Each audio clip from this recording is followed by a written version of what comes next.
No one is going to do it for you. At the end of the day, it comes down to you. I know this time of year can be particularly challenging for some people, with the days getting shorter and with the weather getting colder, and some of us just want to hibernate, myself included. So I'm going to share my top 5 tips for getting out of your own way and just doing the thing, whether you want to do it or not, getting into a good rhythm and being consistent and making progress towards your goals. Lower the barrier to entry, start where you are and build from there. Make a reasonable habit-based goal that you know you can stick to, that's maybe a little bit of a reach or a little bit challenging, but that is manageable and doable. That will allow for greater consistency over time and allow you to have a goal that you can build on and habits that you can build and improve and change over time as you develop these habits and get into good routines. Set yourself up for success. So let's say you want to eat healthier and you're looking at, what am I going to eat? And a lot of us know what to do, but it's a matter of how to implement it into our lives and how to make it work.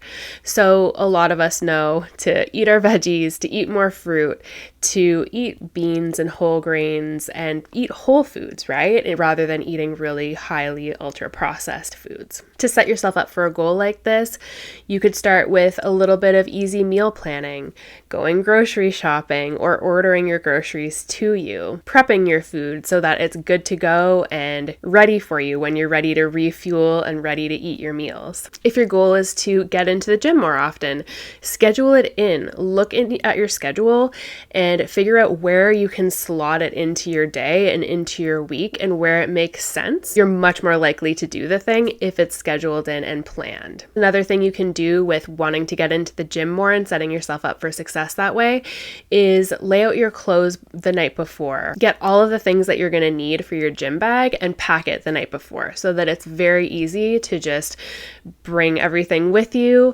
and get going and making it easier on yourself so that you're more likely to actually get out the door and go to the gym and get your workout in. Make it as simple and enjoyable as possible. The easier that you can make it, the more you can simplify, then the more likely you're going to do it. And same goes for making it enjoyable. If you enjoy something, you're much more likely to want to do the thing.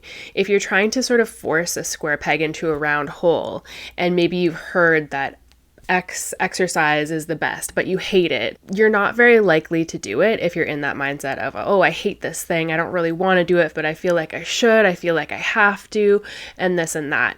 If you can change your mindset and maybe change your activity as well so that it's something that you actually do enjoy or something that is at least reasonably okay to do and not something that you despise, something that you hate. It's something that is like, okay, I can do it. Maybe I don't love it, but I can get it done. And changing your mindset along with that as well to consider that, hey, instead of feeling like I have to do this thing or I should do this thing, I get to do it. I have the privilege of being able to do X, Y, Z, whether it is eating healthy, whether it's getting your steps in, whether it's going to the gym, whether it is managing stress or getting good sleep.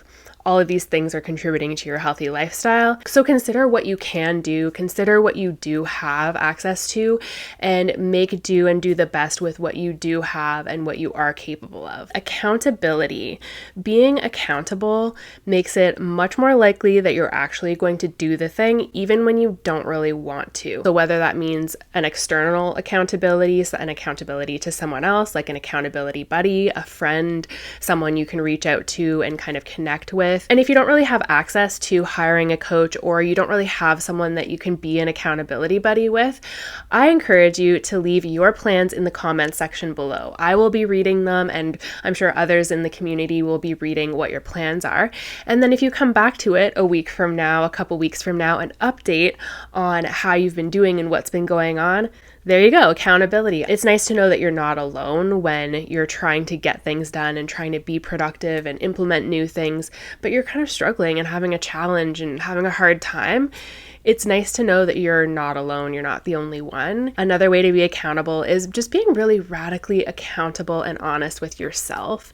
And that can be as simple as just kind of taking notes and tracking what you're doing week by week. Even just using your calendar and kind of, if you've scheduled in workouts or you've scheduled in like, this is when I'm grocery shopping, this is when I'm meal prepping, and just kind of checking things off as you go. It can feel really satisfying to check those boxes.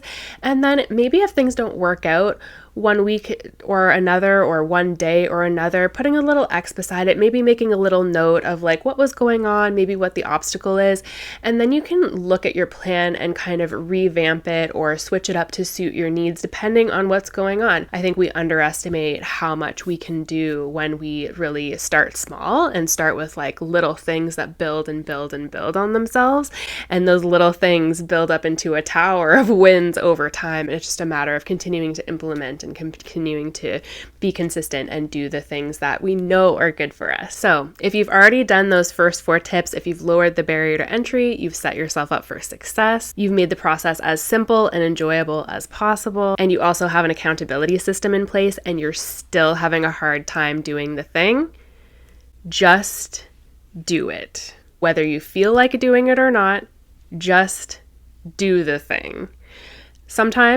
Oftentimes, mood follows action. So we often think that motivation is going to carry us through. We're always going to be motivated and ready and yay, it's the top of a new week or a new month or a new year. Yes, let's go, full of motivation. Motivation is awesome. And while it lasts, use it. It's a great tool, but it's not always going to be there. Different things come up in life, things happen. We have to work around it when motivation isn't there. So really using our determination and using our commitment to ourselves to be as healthy and fit and well as possible, digging deeper into our why of why we're doing what we're doing is really, really helpful in getting going. And just do the thing.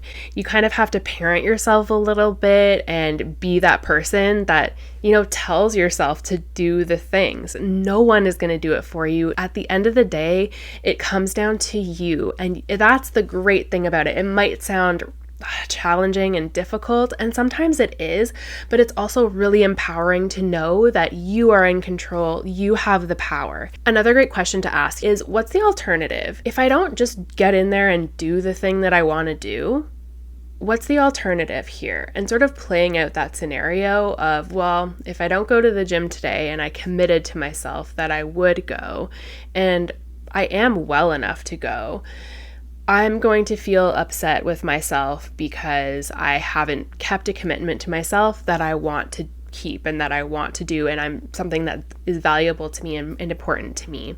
And I'm sort of letting myself down.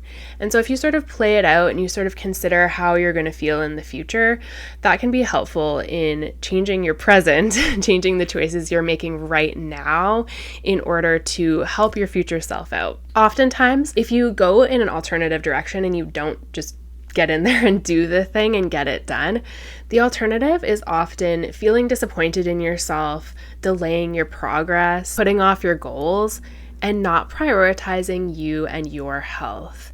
And at the end of the day, your health is the most important and most precious thing that you have.